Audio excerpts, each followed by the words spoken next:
আমার স্বামী 10 বছরের কষ্টের টাকা তার নিজের ভাই আর ভাবি এভাবে নিজের করে নিবে, আমার স্বামী তা কখনোই ভাবতে পারেনি।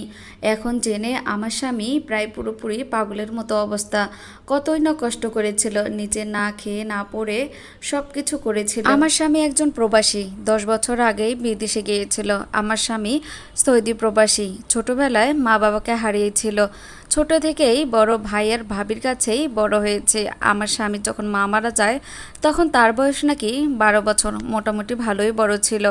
কিন্তু অর্থের অভাবে তেমন একটা পড়াশুনো করতে পারেনি, তাই তার ভাই সিদ্ধান্ত নিয়েছিল তাকে বিদেশে পাঠিয়ে দেবে। বিদেশে যাওয়ার জন্য তেমন টাকাও ছিল না, তার জন্য আমার স্বামীর ভাগের যে জমিটা ছিল ওইটা বিক্রি করে আমার স্বামীকে বিদেশ পাঠিয়ে দিয়েছিল। আমার স্বামীর ভাগে আর তেমন কিছু ছিল না, শুধু বাড়ির ভাগটাই সেভাবে, বাকি সবগুলোই বিক্রি করে তাকে বিদেশে পাঠিয়ে দিয়েছিল। বিদেশে যাওয়ার পর প্রথম তেমন একটা ইনকাম না থাকলেও আমার স্বামী বুদ্ধি খাটিয়ে চাকরির পাশাপাশি পার্ট টাইম জবও করতো, সেই দিয়ে অনেক টাকা ইনকাম করতে এগুলো সব দেশেই পাঠিয়ে দিয়েছিল।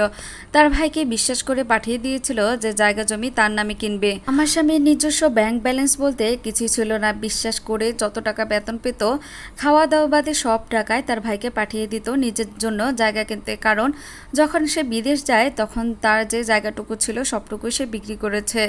বিদেশে যাওয়ার 5 বছর পর সে দেশে এসে বিয়ে করে।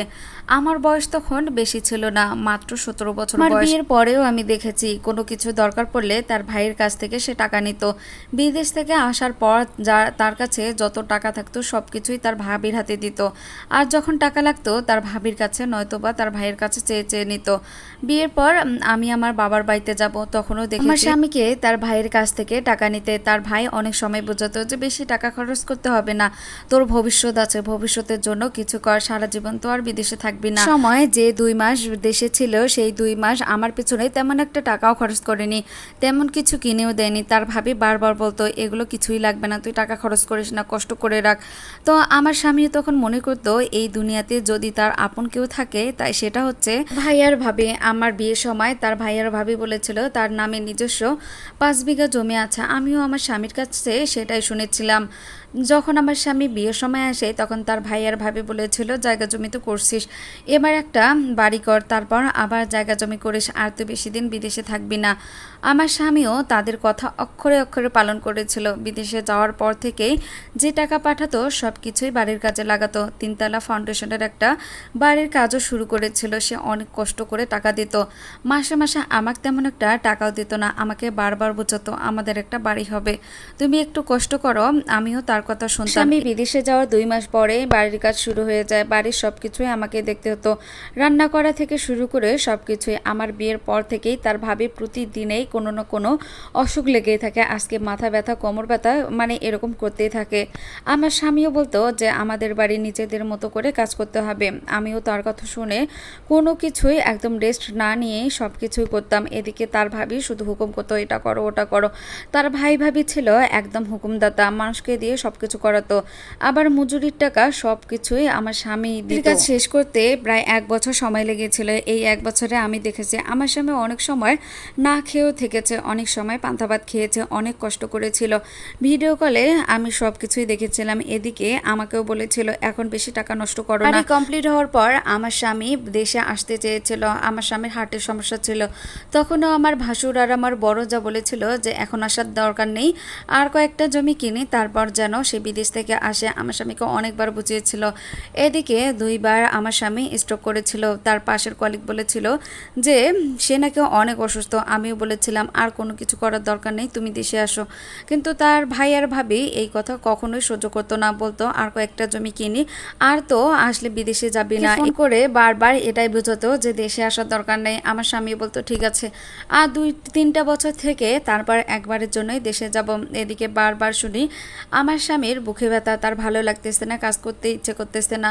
তারপরেও আমি চুপচাপ থাকি, কারণ তখন আমিও আমার বড় ভাসুর আর বড় জায়ের ওপর দিয়ে কোনো কথাই বলতাম না। কিছুদিন পর আমার স্বামী এতটাই অসুস্থ হয়ে যায় যে তাকে সৌদি হাসপাতালে অনেক দিন ভর্তি হয়ে থাকতে হয়। তারপর চাকরিটাও তার চলে যায়। এরপর আমার স্বামী সিদ্ধান্ত নেওয়া যায় এবার আর সে ওইখানে থাকবে না, কারণ সে অনেকটাই অসুস্থ হয়ে পড়েছিল।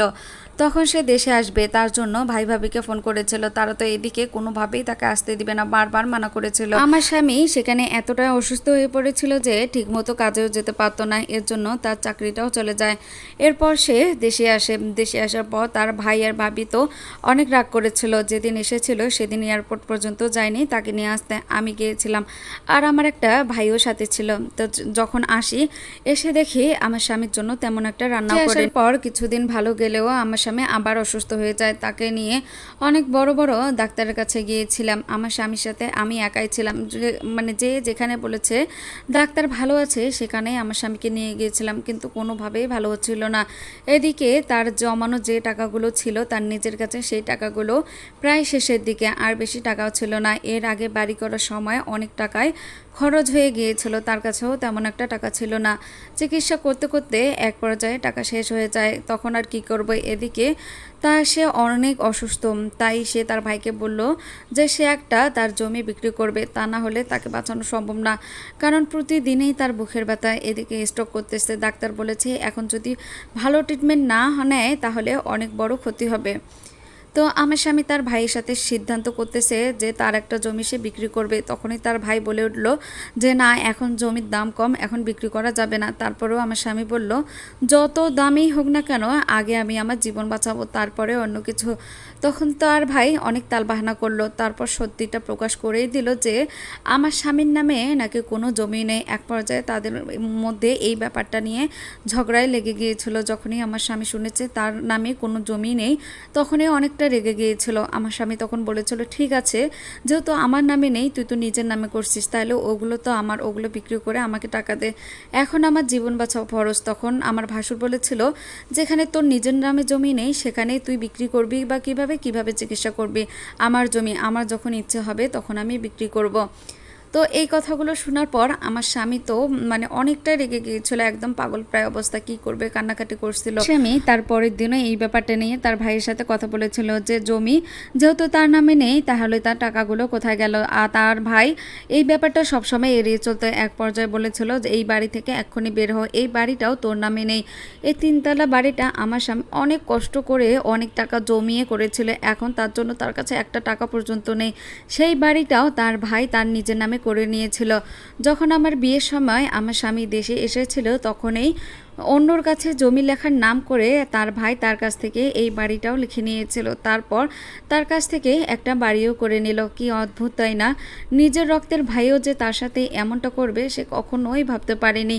সে নিজের চোখে অবিশ্বাস করতে পারতেছিল না, অনেক কান্নাকাটি করেছে, অনেক মানুষকে ডেকে এনেছিল, কিন্তু কেউ কিছু বলতে পারেনি। তার ভাই বলেছিল যে সে বিদেশ থাকি নাকি তেমন একটা টাকা দিত না, সে নিজের টাকা রাখতো, আর এই জমি বা বাড়ি সে তার নিজের টাকা দিয়ে করেছে, মানে তার ভাই তার নিজের টাকা দিয়ে করেছিল।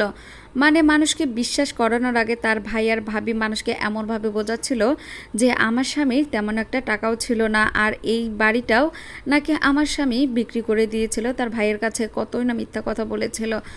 আমার স্বামী একদম মেন্টালি শকড হয়ে গিয়েছিল যে কি করবে কিছু বুঝতে পারতেছিল না। এদিকে তার ভাবি আমার ওপর অত্যাচার শুরু করেছিল, যেন আমরা এই বাড়ি থেকে চলে যাই, রান্নাঘর গোসলখানা কোনোখানেও আমাকে ঢুকতে দিত না, সব সময় চিল্লাচিল্লি শুরু করতো। এক পর্যায়ে আমরা সেই বাড়ি থেকে বের হয়ে আসি। আমার স্বামী তো বের হতে চাচ্ছিল না, কারণ তার কষ্টের টাকা, ঘাম ঝরানো টাকা দিয়ে এই বাড়িটা করানো হয়েছিল।